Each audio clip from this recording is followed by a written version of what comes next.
Dari hasil survei yang dilakukan oleh National Association of College and Employee tahun 2002 di USA terhadap 457 pimpinan perusahaan mengenai 20 kompetensi utama untuk seorang kandidat atau seorang karyawan, dari hasil survei tersebut ternyata kompetensi utama yang dibutuhkan nomor 1 sampai dengan 7 adalah soft skill.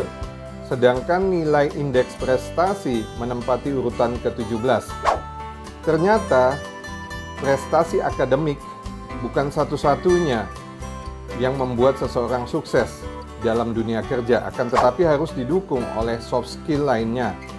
Dengan demikian jelas bahwa soft skill menempati posisi yang penting yang harus terus dikembangkan sehingga bisa memberikan peluang yang lebih besar untuk mendapatkan pekerjaan baru atau kesuksesan dalam karir.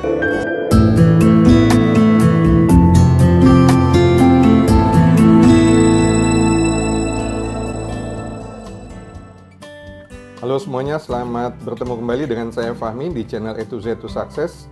Bagi yang baru pertama kali hadir di channel ini, saya ucapkan selamat datang, selamat bergabung, dan ikuti terus perkembangan video-video berikutnya. Di video kali ini, saya akan berbagi mengenai 7 key skills yang paling dibutuhkan oleh perusahaan, yang rekan-rekan fresh graduate juga harus mengetahui. Jadi, tonton video ini sampai habis.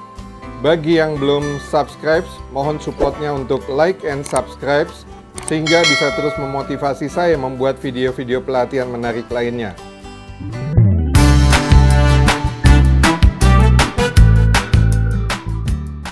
Skill pertama yang dibutuhkan adalah komunikasi. Skill ini meliputi kemampuan untuk berkomunikasi, baik secara lisan maupun tulisan, dan juga kemampuan mendengarkan.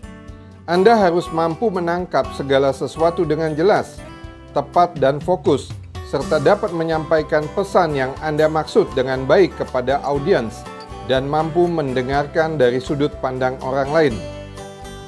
Untuk meningkatkan communication skills, ada beberapa hal yang harus Anda perhatikan. Pertama adalah perhatikan bahasa tubuh. Baik sebagai pembicara atau pendengar, bahasa tubuh yang baik tentu akan memperlihatkan kesan yang baik pula. Jangan terkesan acuh dalam berkomunikasi. Perlihatkan bahasa tubuh yang menyenangkan, sehingga lawan bicara akan tertarik bergabung dalam pembicaraan. Poin yang kedua yang harus diperhatikan adalah kontak mata. Bukan berarti harus melotot atau melihat dengan pandangan tajam pada lawan bicara. Tapi kontak mata ini dimaksudkan agar lawan bicara sadar bahwa pembicaraan tersebut penting dan membutuhkan perhatian dari lawan bicara. Poin yang ketiga, untuk meningkatkan kemampuan komunikasi Anda adalah Anda berikan intention atau perhatian. Komunikasi dua arah yang terjadi membutuhkan perhatian dari lawan bicara. Perlihatkan keseriusan dan antusiasme Anda ketika berbicara atau ketika lawan bicara Anda memberikan respon. Hal itu akan membuat lawan bicara Anda merasa dihargai dan bisa fokus sepenuhnya pada pembicaraan. Poin keempat, untuk meningkatkan communication skills Anda berikan ekspresi yang tepat atau expression. Untuk mengajak lawan bicara Anda masuk dalam pembicaraan, Anda bisa memberikan ekspresi yang tepat. Sebuah senyuman misalnya, bisa memberikan kesan positif dan membuat lawan bicara Anda merasa nyaman. Begitu pula dengan anggukan atau gelengan. Bisa lebih memperjelas maksud dari pembicaraan yang disampaikan.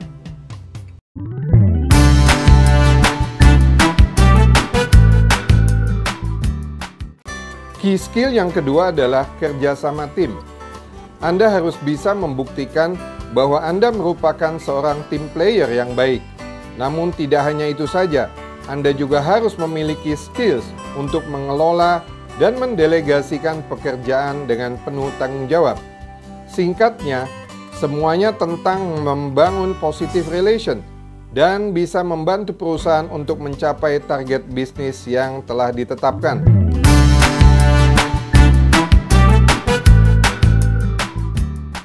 Key skill yang ketiga adalah negosiasi dan persuasi.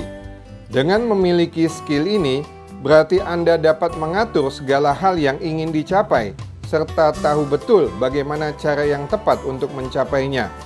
Anda pun mampu memahami latar belakang lawan bicara Anda, sehingga bisa sama-sama mendapatkan apa yang diinginkan dan yang dibutuhkan.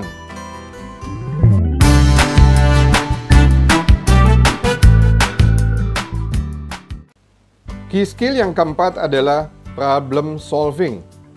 Anda perlu menunjukkan skill untuk melakukan pendekatan secara logis dan analitis dalam memecahkan masalah serta menyelesaikan kendala apapun. Akan lebih bagus juga jika Anda bisa melakukan pendekatan untuk masalah tersebut dari berbagai sudut pandang yang berbeda.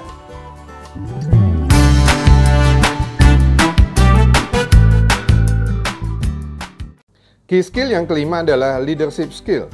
Anda mungkin tidak akan langsung menjadi manajer, namun sebagai seorang fresh graduate, Anda perlu menunjukkan potensi Anda dalam memotivasi tim dan rekan kerja lainnya. Anda wajib memiliki kemampuan untuk menerima dan mendelegasikan pekerjaan, mengatur deadline, dan juga mengarahkan tim dengan memberi contoh yang baik.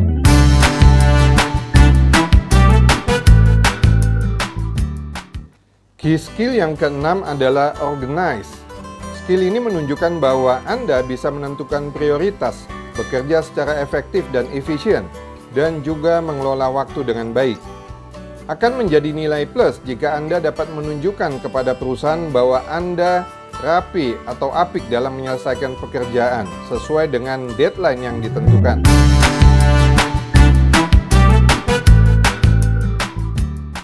Key skill yang ketujuh adalah ketangguhan dan motivasi. Perusahaan juga menginginkan kandidat yang tangguh dan pekerja keras, sehingga mereka siap menghadapi keadaan dan perubahan apapun yang mungkin akan terjadi di kemudian hari. Anda harus siap menghadapi tantangan dan bekerja di bawah tekanan, namun tetap menunjukkan attitude yang baik meski berada dalam kondisi lingkungan kerja yang sedang kacau sekalipun. Tunjukkan juga bahwa Anda seorang karyawan yang percaya diri. Demikianlah 7 skills yang paling dibutuhkan oleh perusahaan, sehingga bisa menjadikan acuan untuk rekan-rekan fresh graduate dan job seekers lainnya untuk melengkapi kompetensi-kompetensi tersebut yang pada akhirnya bisa memberikan peluang yang lebih besar untuk mendapatkan pekerjaan baru. Sekian dan salam sukses.